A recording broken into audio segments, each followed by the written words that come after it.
ચરોતરના એકમાત્ર નૃસિંહ ભગવાનના મંદિરનું ખાસ મહત્વ રહેલું છે. ભગવાન વિષ્ણુના ચતુર્થ અવતાર એટલે નરસિંહ અવતાર તરીકે છે. નરસિંહ જયંતીને રવિવારના દિવસે ઉજવણી કરવામાં આવી હતી. શ્રદ્ધાળુઓમાં સવારથી જ ઉત્સાહ રહ્યો. વૈશાખ સુદ 14 એટલે કે નરસિંહ ભગવાનની જયંતી.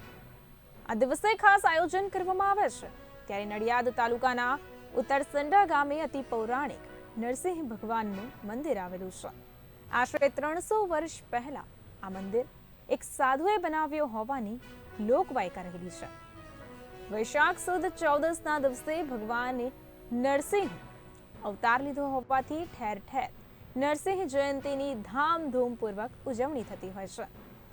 વિદેશ જવા માટે વિઝા માટે પણ અહીં બાધા રાખવામાં આવતી હોય તેવી માન્યતા છે. આ સાથે જ સમગ્ર ગુજરાતમાંથી દરેક જ્ઞાતિના લોકો અહીં ભગવાન નરસિંહના દર્શનાર્થે આવતા હોય છે.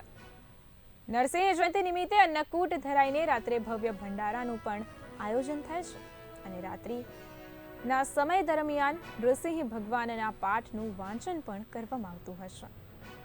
આ પાઠમાં મોટી સંખ્યામાં ગામના તથા આજુબાજુના ગામડાઓમાંથી દૂર દૂરથી લોકો આ પાઠનું લાભ લેવા શ્રદ્ધાળુઓ ઉમટી પડતા હોય છે.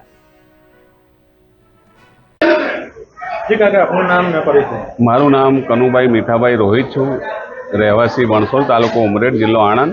હું અમારા સમાજનું નૃસિંહ ભગવાનનું મંદિર છે, ટ્રસ્ટ છે, એનો છેલ્લા 4 વર્ષથી પ્રમુખ છું. આ મંદિરનું મહત્વ એ છે કે જ્યારે પ્રહલાદ અને એના પિતાજીએ જ્યારે બહુ જ દુઃખ આપ્યું કે પોતે ભગવાનનું ભજન કરતો હતો, પણ વિભીષણે એમ કે મારું નામ લઈને તું ભગવાનનું નામ કેમ લઈ? ત્યારે આ નૃસિંહ ભગવાને અવતાર લીધેલો અને વિભીષણનો નાશ કરેલો. આ મંદિરમાં શ્રદ્ધાળુઓના કામ સારા થાય છે અને આણંદ અને ખેડા જિલ્લા ગુજરાતમાં આ એક જ એવું નૃસિંહ ભગવાનનું મંદિર છે, બીજે ક્યાંય ગુજરાતમાં નથી. અને આ મંદિરમાં આજે અમારે એમની નૃસિંહ જયંતી હોય, નૃસિંહ જયંતી ઉજવીએ છીએ અને ભાવિક ભક્તો એનો લાભો લે છે અને અમારા સમાજના તેમજ આજુબાજુના અન્ય કોમના અરાડે કોમના લોકો આવીને પ્રસાદ લે છે અને અમે ધામધૂમથી આ નૃસિંહ. હું અહીંયા આ મંદિરમાં ઘણા સમયથી આવું છું. ભગવાનના દર્શને આવું છું. દર સાલ અહીંયા વાર્ષિક નૃસિંહ ભગવાનના મંદિરે જે ઓછપનો પાઠ અને ઉત્સવ રાખવામાં આવે છે, મારા ધ્યાને એવું આવેલું છે કે ગામના અને આજુબાજુના જે કોઈ ચરોતરના જે આપણા ભાઈઓ અને જેને વિઝાની કોઈની તકલીફ હોય છે, એમાં અહીંયાની માનતા કે રાખવાથી વિઝા થયા હોય અને એવા ઘણા લોકો પરદેશથી એમના પોતાની માનતા પૂરી કરવા માટે છેક અહીં સુધી આવતા હોય એવું મારા ધ્યાને છે. અને એના લીધે હું દર સાલ અહીંયા આવી અને ભગવાનની પ્રાર્થના કરીને હું ધન્યતા અનુભવું છું. દર સાલ આવું છું, મને આનંદ છે.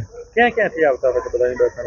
ચરોતરની આજુબાજુના લગભગ દરેક વ્યક્તિઓ, દરેક સમાજના દૂર દૂરથી જેને વિઝાની તકલીફ એવા ખાસ મારા ધ્યાને આવેલા છે અને એ તકલીફ એમને અહીંયા આવ્યાથી માનતાથી થઈ ગયા હોય એવું મારા ધ્યાને આવેલ છે, જેથી હું પણ અહીંયા આવું છું અને શ્રદ્ધાથી માથું નમાઈને આનંદ ધન્યતા અનુભવું છું.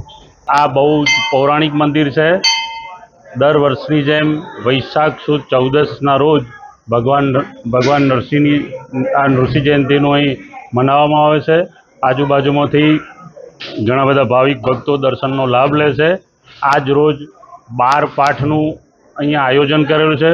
નૃસિંહ ભગવાનના પાઠ તેમજ ઓછપનું આયોજન કરેલું છે અને આજુબાજુમાંથી ઘણા બધા ભાવિક ભક્તો ભગવાન નૃસિંહનું દર્શનનો લાભ લે છે અહીંયા. અને આ બહુ વર્ષો જૂનું પૌરાણિક મંદિર છે અને અમારા સમાજના ઈષ્ટદેવ તરીકે અહીંયા ઘણા વર્ષોથી ઉજવણી કરવામાં આવે છે.